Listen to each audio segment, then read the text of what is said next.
Good morning, everyone. Welcome back to Mona's Take. I am your host, Mona Rose, and we are here to talk about everything reality TV. If you haven't already, please like and subscribe and hit that notification bell so you don't miss anything I have coming up. We have a new HOH winner. This is a spoiler. If you do not want to know who won HOH, pause the video and come back and watch after the episode Sunday night. But make sure you come back and watch. People are acting on a whole nother level on that. So yeah, we just see that karma train coming through. Choo-choo. Mood of the day. Really? You gotta give us more credit than that. Some people, buckle up, buttercup. When someone shows you who they are, believe them. Alright, let's get right into it. This is going to start a little bit before the episode. I told y'all yesterday the feeds came back on, and I wasn't expecting that, so I got a little bit more before they cut the feeds yesterday. They actually cut the feeds late yesterday. I don't know if Button Boy was on top of things or what, but it was only a couple hours before the live eviction, and usually they cut it at like noon, 1 o'clock, and that's it. So the feeds came back on. Nicole had gotten some clippers that she's been asking production for so that she could cut her hair. Now, in the past weeks, she's been getting them and she's been cutting the boys' hair as well. So she gets the clippers. She's coming out of the storage room, and Taylor says, "Oh, the barbershop's open." And Nicole said, "Well, it's half open," and stormed off. So it's like half of the house that's voting with me I'll do, but the other half can go kick rocks. Basically is what she was saying. Evidently, production has told Jasmine to play up the whole muffin gate. She's crawling around on the floor in the living room trying to eavesdrop on the kitchen and look and see if anybody's getting near her muffins or touching her muffins, and she's talking into the microphone like she's a detective. So evidently production has told her to play it up, and she's doing it. Joseph and Terrence are standing in the kitchen, and Terrence says that he's going to go talk to Daniel. And Daniel's walking down the hall, and he said, "I just talked to Joseph." And Daniel turns around and hollers, "Man, don't trust him. He's the worst liar in the house. Everybody knows he's a liar." And he storms off into the car room where he's going to have a conversation with Kyle. Daniel catches Joseph in the storage room. And Daniel tells him, "Dude, you can stop lying to me. I know you're lying to my face." And about that time, Michael walks in. And Daniel said, "There's the winner of BB24 right there. Y'all are going to write him a check." And he walks out. And Michael looks at Joseph. He's like, "What did I just walk in on?" And Joseph's like, "Man, I don't know." He's like, "I just asked him if he was changing his boat, and he went off on me." You already know Daniel's touchy. Why would you even ask that unless you're trying to get him to lose his crap? Daniel goes right in, tells Nicole that he called Joseph out. In the next conversation, Jasmine's doing Indy's makeup, and they're talking game while she's doing it. And then Nicole comes in, and it gets very awkwardly quiet. Nicole starts trying to talk game. And Jasmine's like, "I'm sorry, Nicole, I can't talk about this right now. When I'm doing makeup, I have to concentrate on that. I can't have conversations and do makeup at the same time." So Nicole just lays in her bed the whole time that Jasmine's doing Indy's makeup. And it is, you can cut the tension with a knife in that room. And Daniel and Kyle have their conversation. Daniel is very condescending. Tells Kyle that he knows he's been lying to him the whole game, so he can just stop the charade. He knows he's the next one out of the house. And Kyle said, "Why are you saying that? Why are you giving up?" "Well, no, I'm not giving up, but I just know the writing's on the wall." And Kyle's like, "It's not over till it's over, dude. You can't stop fighting. You know, this affects me too because you're my bestie. So if you're giving up, that's not good for us. Not good for my game either." Daniel says, do you actually think that you're going to win the game? You're not. You're going to get beat. You're not going to even make it to final 2. He's like, "Play for yourself, dude. I'm aware she's going home. I'm not an idiot. So quit lying to me. And Kyle said, dude, I came in here to tell you where my vote's going to go and why. But if you don't want to have that discussion, that's fine. But I came to be honest with you. And Daniel said, what, are you going to tell me some more damn lies? Except he said something else. I'm trying not to be... trying not to owe my grandsons any more money.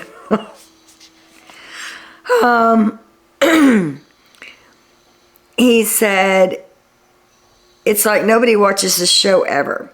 Like a bunch of sheep following Monty and Joseph.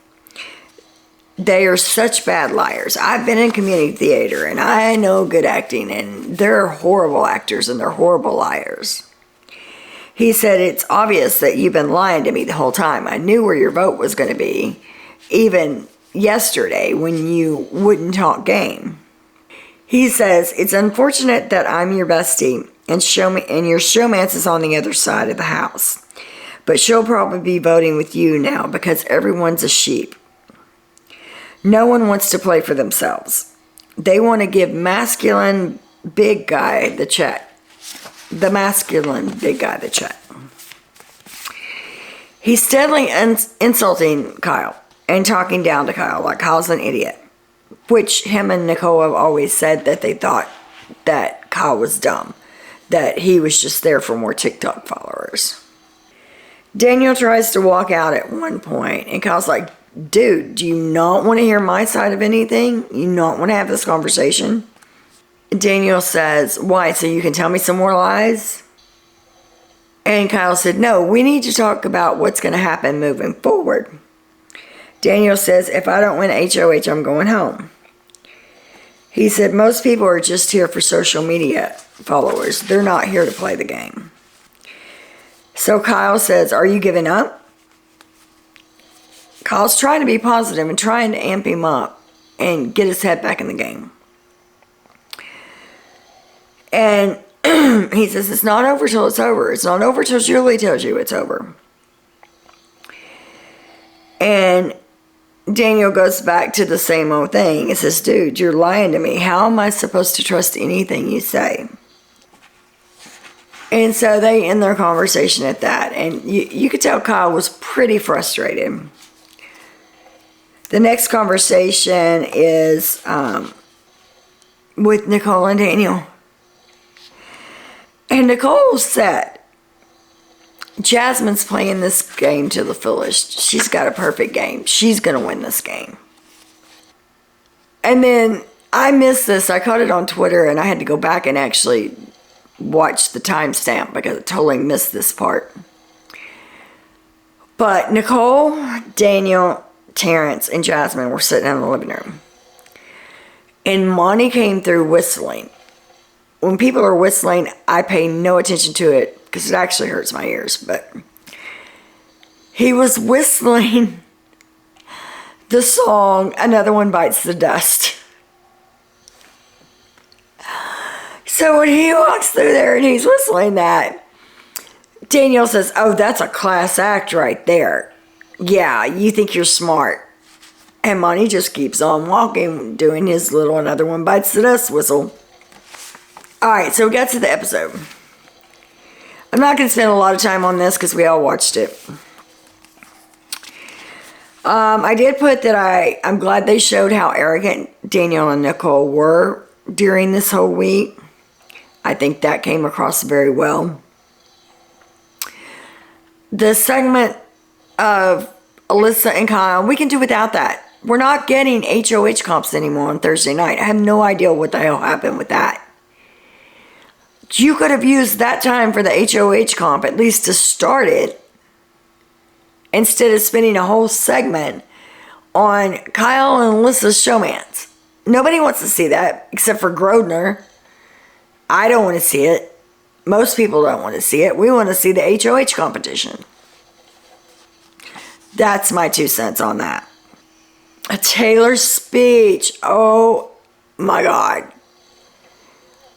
I have watched that over and over and over on Twitter. I cannot watch it enough. The looks on Daniel's face, the looks on Nicole's face, Monty and Joseph trying to keep from laughing, Kyle acting like, oh, well, I think he was trying to keep from laughing. But they had already discussed it and said that they were going to act surprised about her speech. All the leftovers had heard her speech before she did it on live TV. So they were all going to act shocked. And I think they did a pretty good job. But you can tell Monty was trying so hard not to laugh. Daniel was fuming. A 9-1 vote. Him hollering out in the house that everyone can't split the check. Play for yourself, guys. Play for yourself. And then Julia's questions, I thought they would be a lot harsher than what they were. I guess Julie most of the time takes the high road now, but I would have loved for her to dig deeper into the way that Taylor was treated in that house. After the show, waiting on the feeds to come back up to see who won HOH. Our new HOH winner is Michael. So, yes, one of the leftovers are still in power this week. If they can keep this going without imploding upon themselves, which we'll talk about that in a little bit, but if they can keep that momentum going, they could be the final 7, but I don't think it'll last till the final 7. I think that someone will take a shot before they get to the final 7.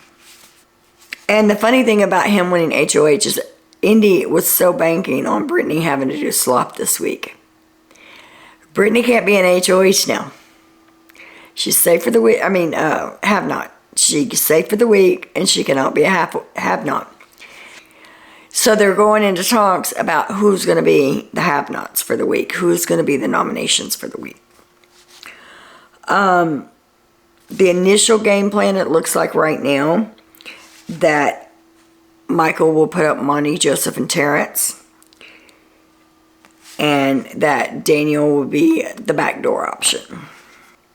It seems as if Daniel went off on Monty when the feeds were down. I've heard a couple of different conversations, so I'm kind of trying to piece together what happened.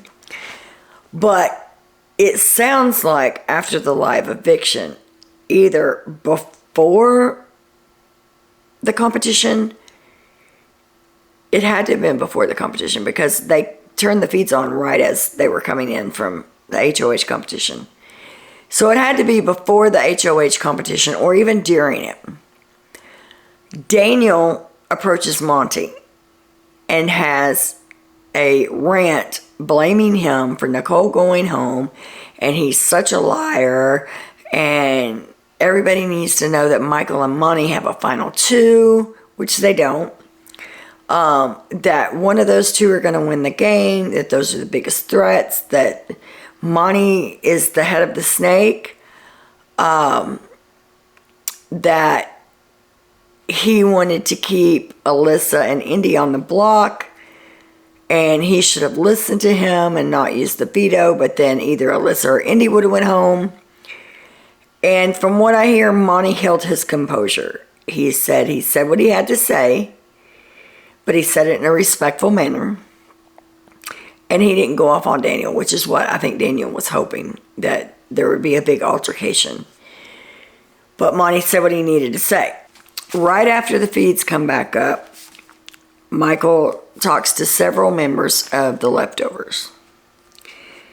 And like I said, what he's wanting to do as the nominations is he's wanting to put up the boys and then have Daniel for a backdoor target. He doesn't want to put any girls on the block this week because it's been girl after girl. And he wants to make sure that a guy goes home. So right now, that seems to be the general consensus in the house, is that the boys will go up. That way they can fight for the veto. If he puts Jasmine and Turner up, for instance, Jasmine can't compete in the veto. If Daniel and Kyle get pulled for veto, then it would be Brittany and Michael against Daniel and Kyle because Jasmine couldn't compete.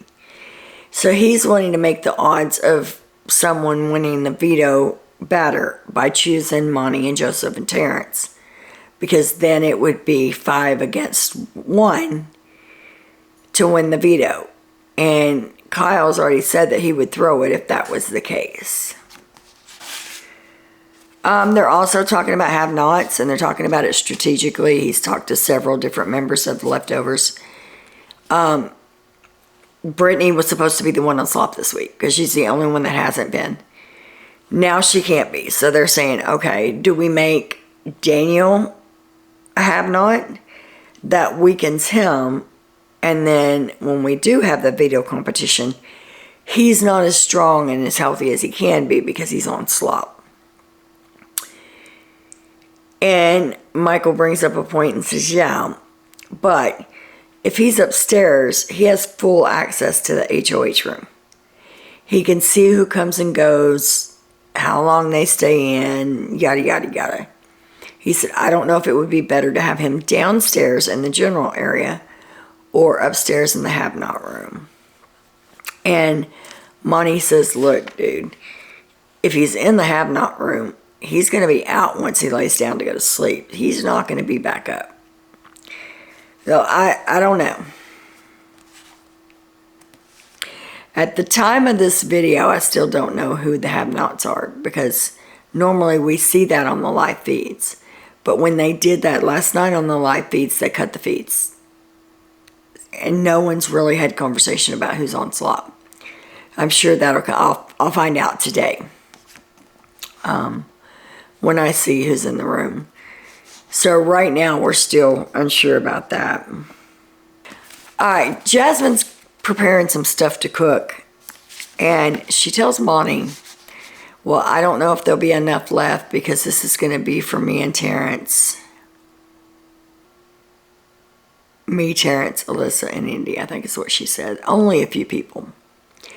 And that's something I've noticed. Every season, there's always been a couple of people in the house that cook, and they cook every night for the whole house. This season is not like that. Hardly none of these people cook. I don't know how they survive on the outside.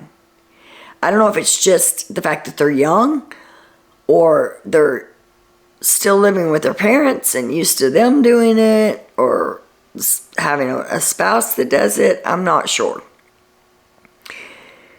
So right now, the only ones that they have that actually cook are Indy, Monty, and Joseph.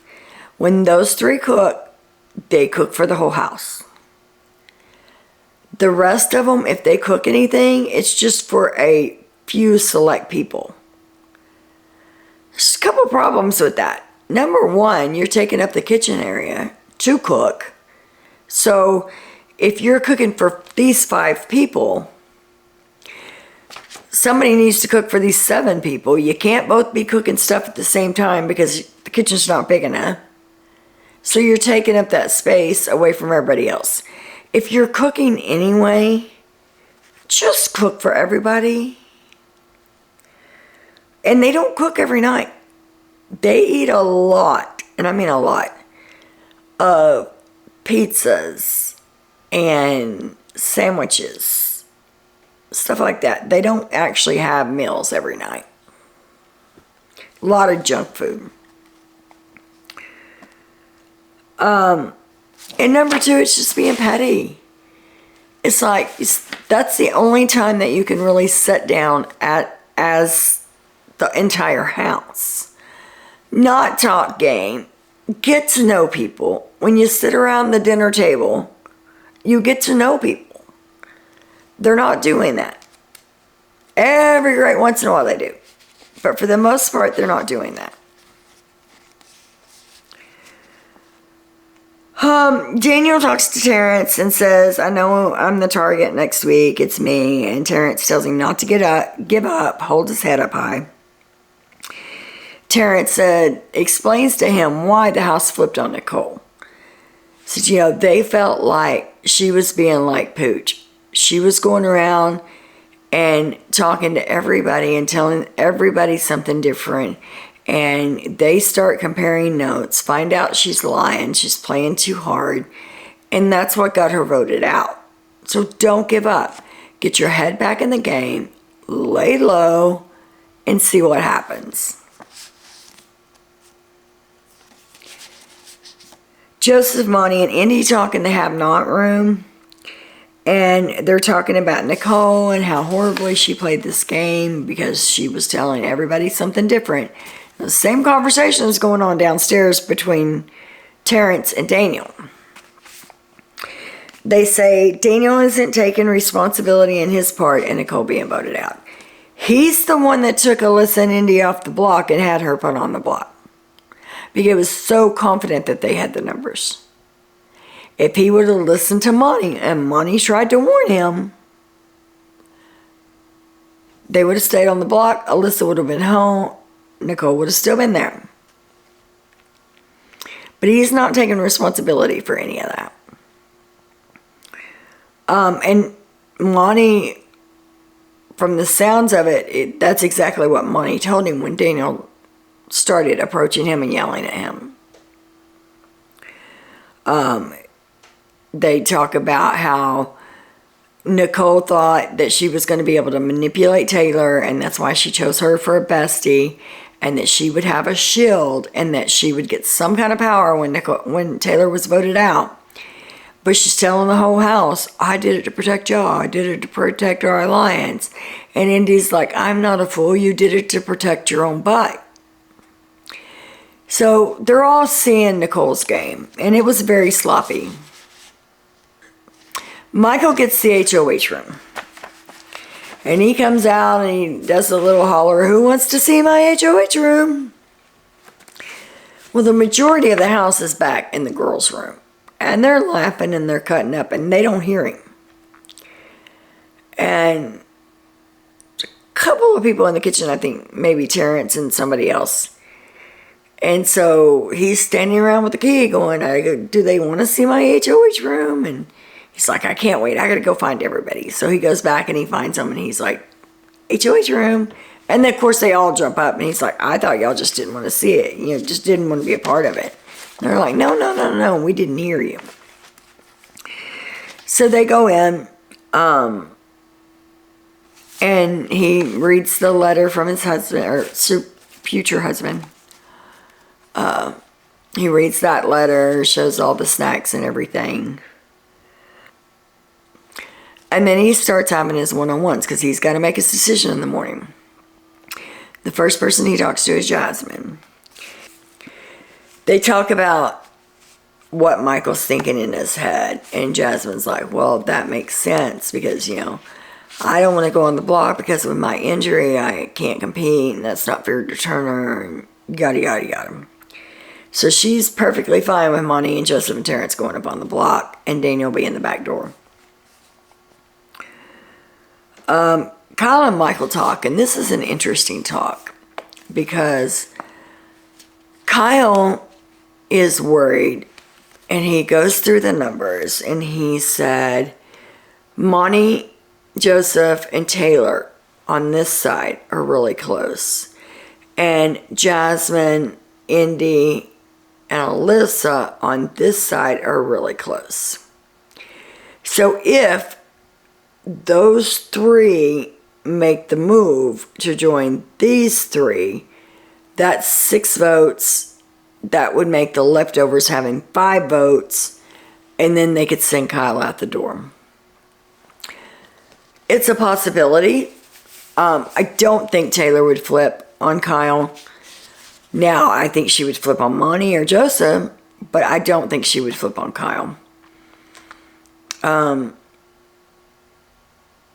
Kyle said, you know, we got to think about next week. If we do get Daniel out, then who becomes the next target? And those 6 can still come together, and we will be on the outside at that point.